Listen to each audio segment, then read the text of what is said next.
नन्ही जलपरी की कहानी। बहुत समय पहले की बात है। गहरे समुद्र में जलपरियों के राजा का राज्य हुआ करता था। उनकी 6 सुंदर राजकुमारियां थीं जिन्हें राजा बहुत प्यार करता था। उनमें से सबसे छोटी जलपरी का नाम ईबा था। ईबा सभी की चहेती थी क्योंकि वह हर समुद्री जीव के बारे में अच्छा सोचती थी। जब भी ज़रूरत पड़ती थी तो वह खुशी खुशी उनकी मदद कर देती थी, लेकिन यह बात बाकी जलपरियों को अच्छी नहीं लगती थी। राजा ने नियम बनाया था कि जो भी जलपरी 18 साल की हो चुकी हो तो वह समुद्र की ऊपरी सतह पर जा सकती थी। इस तरह उन्हें समुद्र के बाहर की दुनिया को देखने का मौका मिलता था। एक दिन राजा की 5वीं परी का 18वां जन्मदिन था तो उसे भी यह मौका दिया गया, जिसे देखकर ईबा के मन में भी समुद्र की सतह पर जाने का मन हुआ। ईबा ने भी अपने पिताजी यानी समुद्र के राजा से समुद्र की सतह पर जाने की इजाज़त मांगी। इस पर राजा ने यह कहते हुए मना कर दिया कि समुद्र की सतह पर जाने के लिए वह अभी बहुत छोटी है। इस घटना के बाद से ईबा को अपने 18वां जन्मदिन का इंतजार रहने लगा।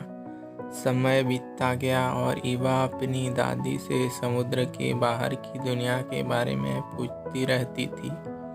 दादी की कहानियों से ईबा को इंसानों के बारे में भी पता चलता था। दादी माँ ने ईबा को यह भी बताया कि हमारी उम्र 300 साल होती है और हम मरने के बाद झाग बन जाते हैं। वही जिस जलपरी का दिल नेक और सच्चा होता है उसे आसमान की परी अपने साथ ले जाती है और उस जलपरी को भी परी बना देती है। वही इंसानों की उम्र ज़्यादा से ज़्यादा 100 साल होती है। इस प्रकार दादी से रोज वो समुद्र के बाहर की दुनिया के बारे में जानती थी। एक दिन वो घड़ी भी आ ही गई जिसका ईबा को कई सालों से इंतज़ार था। नियम के अनुसार ईबा ने भी अपने जन्मदिन के अवसर पर राजा से समुद्र की ऊपरी सतह पर जाने की आज्ञा मांगी। इस पर राजा आज्ञा देने के लिए तैयार नहीं हुए। उन्हें डर था कि उनकी इस भोली भाली बेटी को कोई कुछ कर न दे। तभी वहाँ केकड़ा आता है जो राजा का मंत्री था। सभी राजा के मंत्री को श्रीप कहकर बुलाते थे। वह ईबा का बहुत अच्छा दोस्त भी था।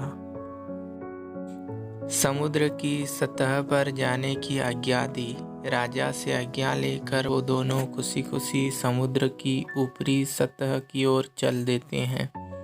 जैसे ही ईबा ने समुद्र के ऊपर की दुनिया देखी, वह देखती ही रह गई। उसने हवा को महसूस किया, हवा में उड़ते हुए पंछी देखी, सूरज को भी देखा। वह यह सब देख ही रही थी कि अचानक उस ओर उन्हें एक बड़ी नाव आती दिखाई दी। उसने दूर से उस पर सवार राजकुमार को देख लिया था।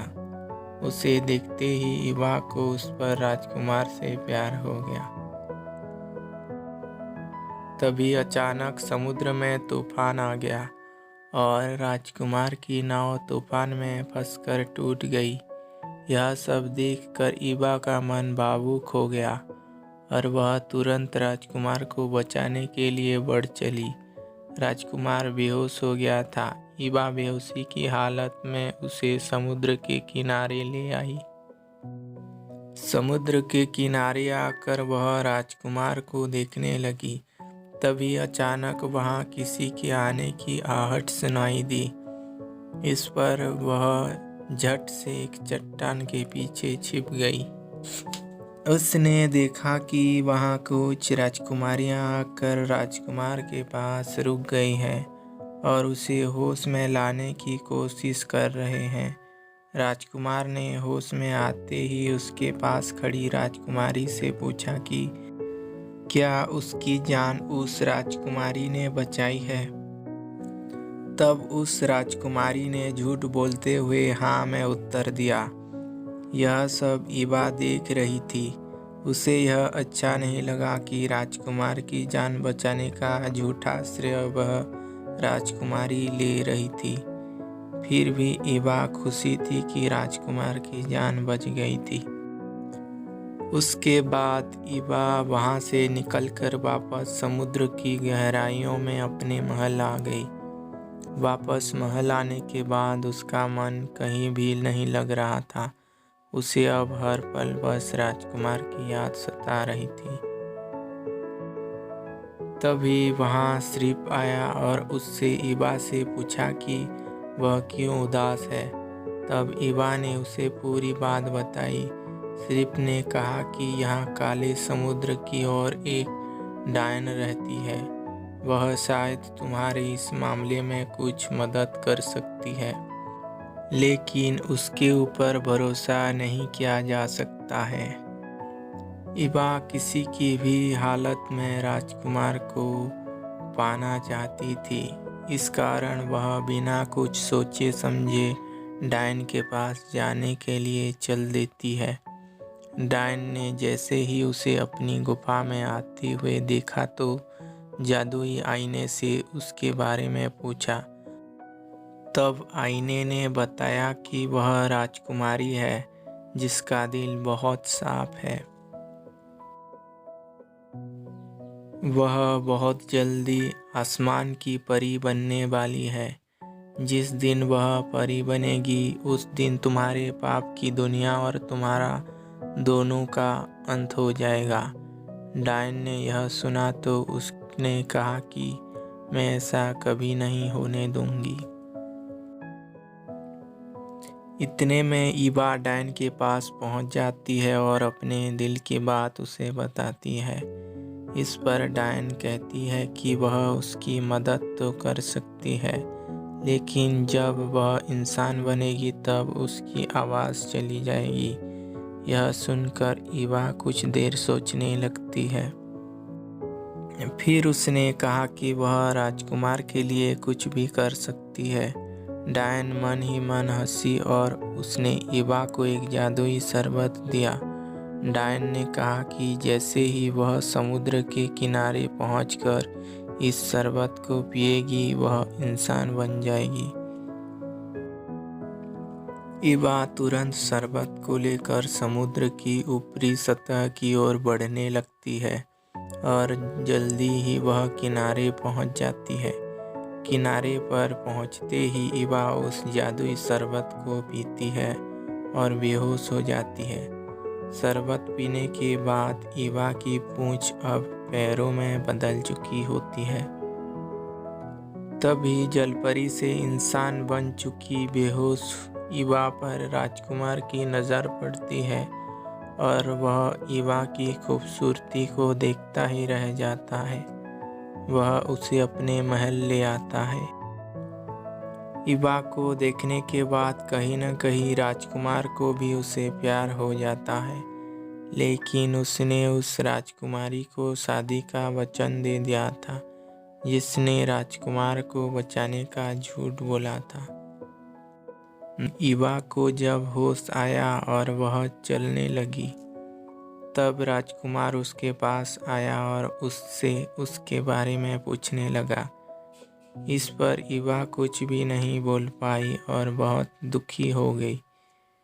इसके बाद उसे पता चला कि राजकुमार की शादी राजकुमारी से होने वाली है, जिसे सुनकर वह और भी अधिक दुखी हुई और किनारे पर आकर रोने लगी।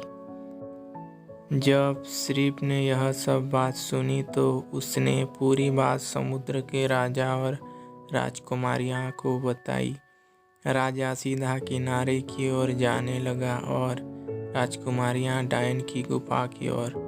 राजकुमारियों ने डायन से आकर ईबा के बारे में पूरी बात कही और उसे वापस से जलपरी बनाने की प्रार्थना करने लगी। डायन को लगा कि यह सब मेरे जाल में फंस गए हैं। डायन ईवा के हाथों राजकुमार को मरवाना चाहती थी, जिससे वह कभी भी आसमान की परी न बन पाए और डायन को पाप की दुनिया बनी रहे। डायन ने राजकुमारियों को एक खंजर दिया और उसने कहा कि अगर ईवा इस खंजर से राजकुमार को मार दे तो वह फिर से जलपरी बन सकती है। राजकुमारियां वह खंजर लेकर किनारे की ओर बढ़ने लगती है। राजा को खंजर देखकर राजकुमारियां उन्हें डायन की पूरी बात बताती है। राजा वह खंजर ईवा को देता है और उससे राजकुमार की हत्या करने को कहता है।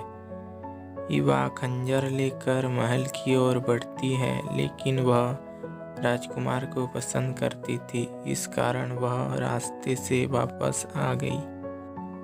उसने वह खंजर राजा को वापस दे दिया। ईवा ने अपने पिता से कहा कि उसके जीने का अब कोई भी मकसद नहीं है। वह अब मरकर समुद्री झाग बनना चाहती है। यह कहकर जैसे ही उसने समुद्र में छलांग लगाई, तभी वहां आसमान में रहने वाली एक परी आ गई और उसने ईवा को बचा लिया।